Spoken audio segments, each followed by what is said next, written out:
Hello everyone. I hadn't done a log No, I had a log this morning. Haven't done a vlog, should I say, in quite a long time, so I thought today would be a good day to do one. It's cold, wet, miserable, typical British winter's day. Oh well, never mind. Oh yeah, different bike. I did buy that ZZR in the end, and this is it.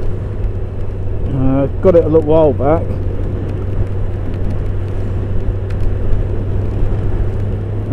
And I've just finished doing a service over the weekend, which is a pain in the arse because the airbox is a ram airbox, and getting it back onto the ram air ducts is the hardest thing in the entire world to do. I'm not joking, it literally is the hardest thing in the world to do. But anyway, done it.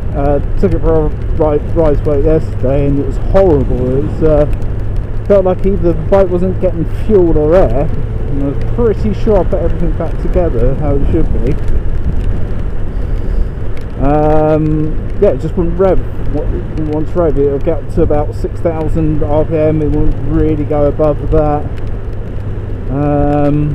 So I was like, oh, what have I missed? There's not firing all cylinders, or I leave tissue in the airbox or something. Turned out there's two tubes that run from the ram air intake into the carbs.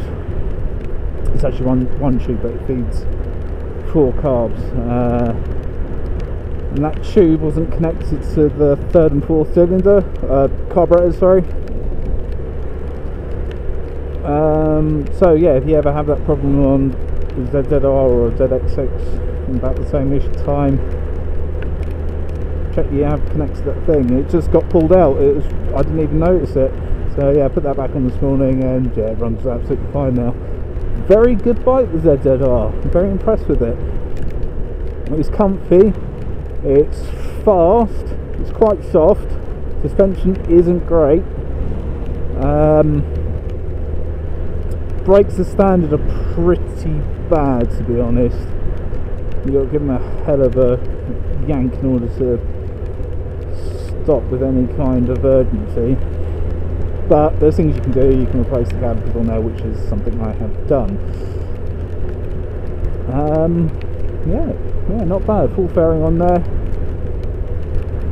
Wired up my heated gloves, but I'm not wearing them today because, as soon as you can tell, it's pissing down with rain, so I didn't bother putting those on. I've just got my waterproof winter ones on, which are doing the job.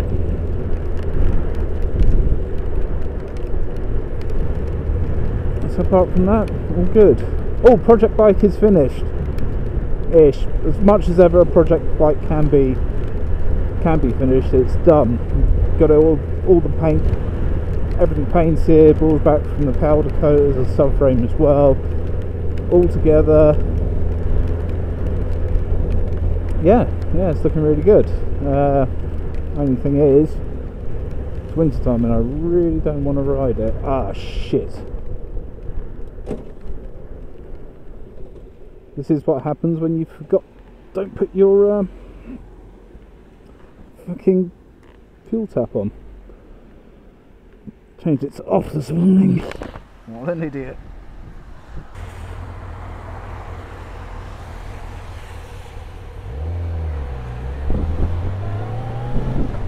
There you go. Put the fuel back into the carbs and we're all good. Dickhead. It actually amazes me how far you can go with just what's left in the fuel system and the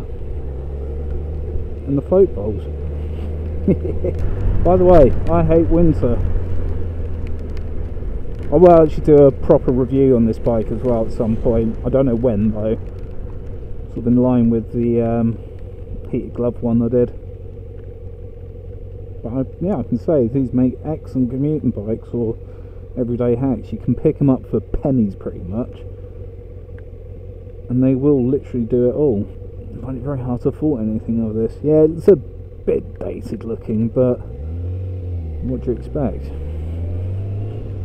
This is a 1993 bike. I over 20 years old, but it's only had 24,000 miles on it when I picked it up. Also, when I got this bike, it had Pirelli Diablo tyres fit to it, I think. They were like slick, sticky sports tyres, which are fantastic. They offered loads of grip in the warm and the dry, not so good in the wet, terrifying in the wet, because I literally had no grip.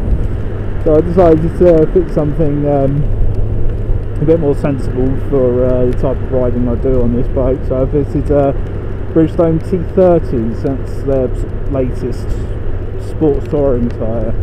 Really good, very, very nice, quite stiff, but stick well, very good in the wet. Not really had any sort of slippage issues, apart from a little bit on wet painted lines and things, but you'd expect that with any tyres there. Yeah, really good, seems to be lasting well, got for a reasonable price too.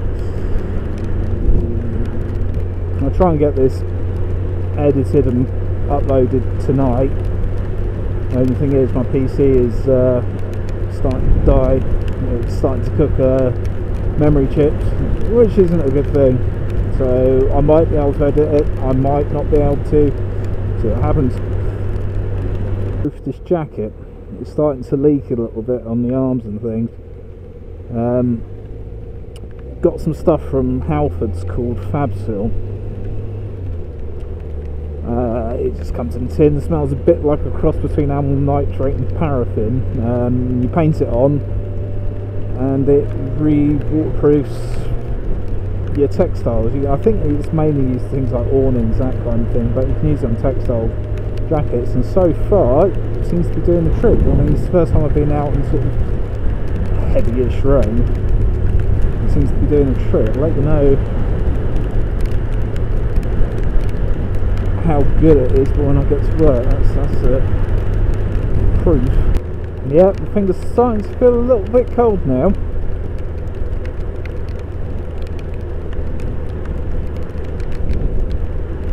These are dry. I don't wear the heat gloves under this. They're liner gloves. Don't wear them underneath these gloves because they're way too heavy. You just won't feel anything.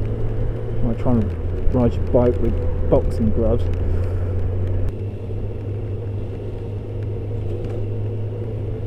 Oh god, this is the bumpiest road in Brighton. Right folks, that's me at work, so I'll catch you all soon.